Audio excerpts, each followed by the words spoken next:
Ayun, syempre as always, Orion.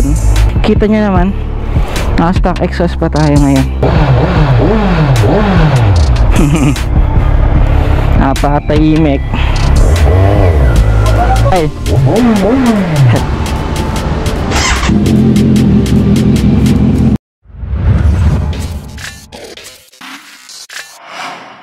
Para maging official Bennywise bike na siya. Sticker.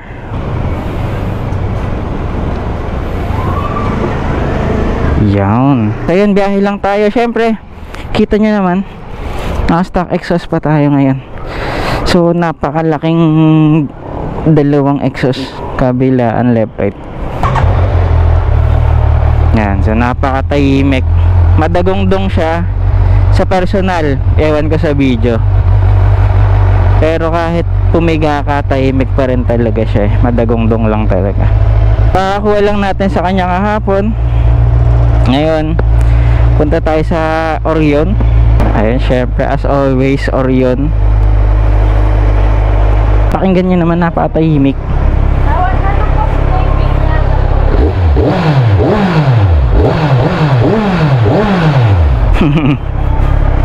Napakatahimik. Ay. Ay, thank you.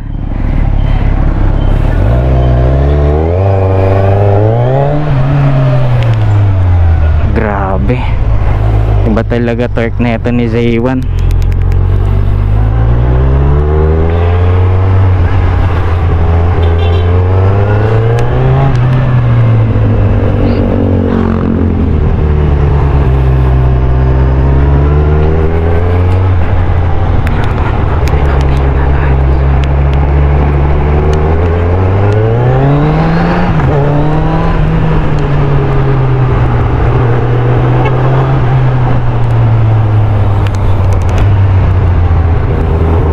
Ito na yung cockpit natin, di ba napakalinis kumpara sa, ay wala, hindi ko kasi na-videoan yung cockpit ng may stock exhaust pa ay may stock exhaust, yung may stock mirrors.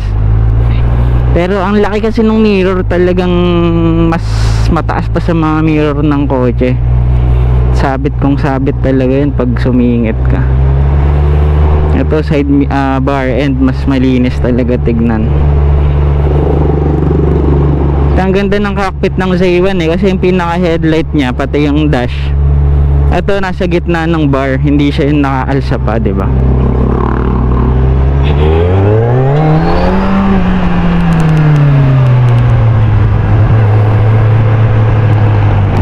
Yan, pagas na tayo saglit. Napakalakas ni Z1, promise.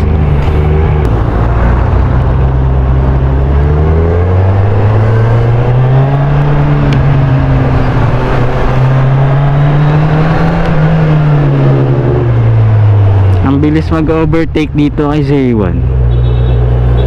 Pati dahil ang dali niyang dalhin, mataas kasi yung handle ang dali niyang i-sway.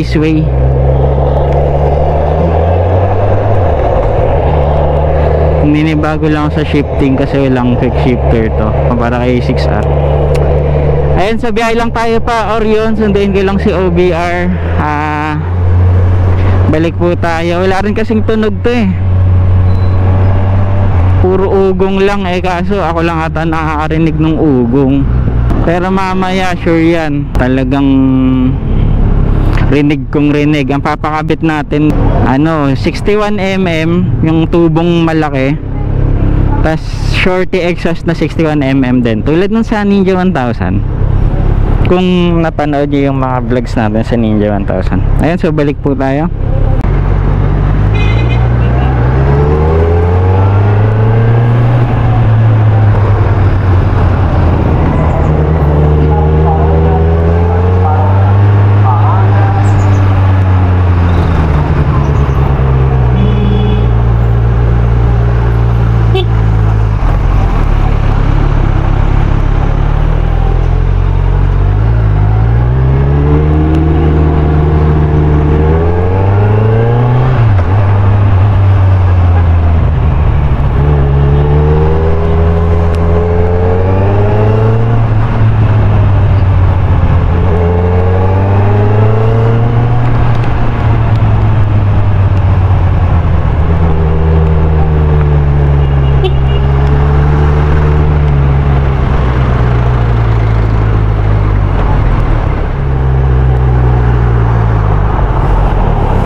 boss? 1,000 po.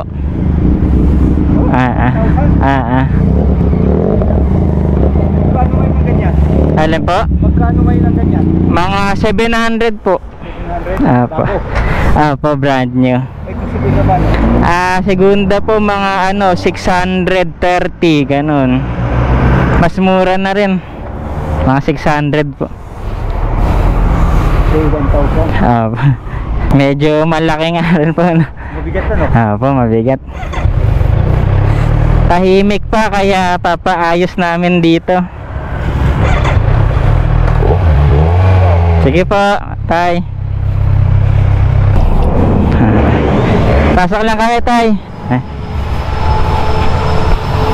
Ay. Ano yan? Hala. Ito papagawa natin. Baka ara shorty. Ito yung medyo medium lang. Ito kasi medyo mahaba. Ayan. Or ito, pwede nga tay. Kate ba to? Ayan, so muna, bago natin papalitan yung muffler ng Z1, sound check muna natin ng naka-stock. Ayan, ito yung stock muffler. Ayan, napakalaki, diba? Dual exit. Tapos stock muffler na meron pa siyang yung parang bread box catalytic. Start natin.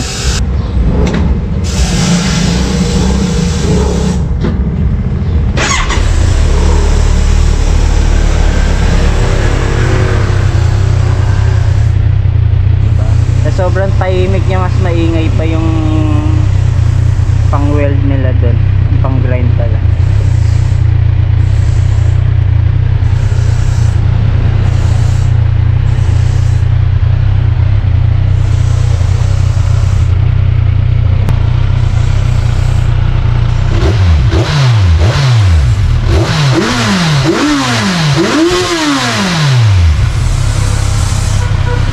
Napakatahimik.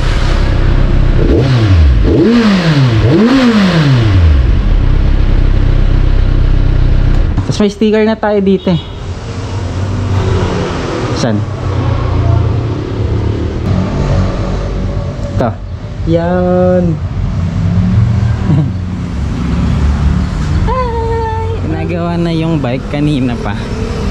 Nagpapahinga lang kami sa loob. So ayun, kinailangan pala ng servo body kasi may servo tong Z1, kaya may extra cost din tayo para sa servo. Ito yung servo ng Z1. Yan, so ito yung parang nabling pinalitan ng servo. Yan siya. So dahil kailangan alisin to, kailangan ng servo body. So yung servo body, ayan, so ito na yung servo body. Hiltec rin pala to. Tapos ayun, ito na yung setup. Bali ang setup natin, cut delete, underbelly, tapos naka 61mm. Kita nyo na ang taba ng tubo. So, ito yung outlet natin, 61mm din. Yung inlet natin dito, 61mm din. Diba, so napakalinis mula dito sa napakalang exhaust na. Diba, grabe. So ang bigat na ito. Ewan ko, mga 3, 4, 5 kilo. Hindi ako marunong mag-estimate, pero ang bigat. Isa pa lang yan. Dalawang ganyan ng Z1. Ito yung isa. Tapos bukod dyan sa dalawang exhaust, meron pa tayo na itong bread box o catalytic ba to? Bread box plus catalytic. Ang bigat din. Servo nga rin, medyo mabigat din to. Additional weight din to. So lahat-lahat ng yan natanggal. Tapos napalitan na ito. So weight reduction, mas malinis siya tignan. Tapos for sure, mas maingay. Grabe ingay na ito mamaya sigurado. Ayan sila, Sir Ringo. Anong pangalan niyo, sir? Ashley po. Ashley. Ayan, thank you, thank you. Tapos may kasama pa si sir kanina. Balik lang, sir. Thank you.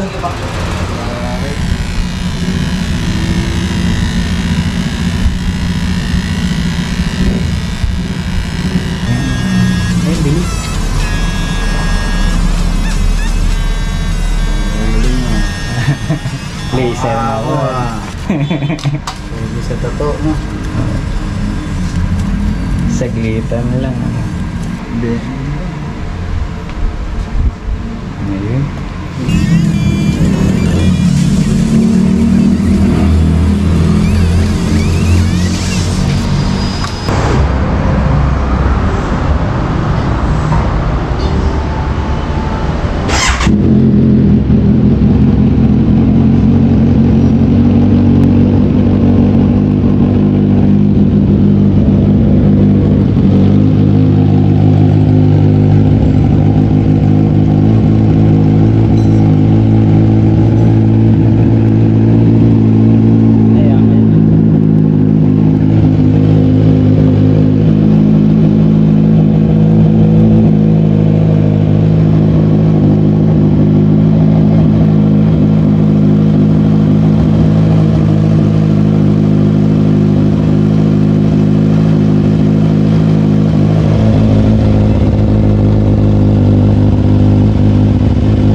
So tapos na po yung Z1. Marinig nyo naman, napakalakas. So ito saktong sakto. May ala, yan, kita nyo yung daliri dyan. Kaya pa hawakan. Ito yung alawan. Yan. Pag tinayo yung motor, ano okay naman sa idle, hindi rin naman sobrang parang bulahaw. Saktuhan lang siya sa idle, pero pag binomba, dun mo maririnig talaga. Vitpilin. Ayun, bayad lang po tayo. Ayun, so may boses na yung Z1 natin.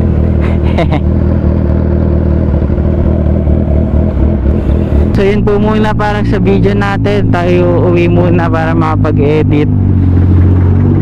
Maraming salamat po. See you po sa mga next video kasama tong Z 1000R. Thank you po. Salamat.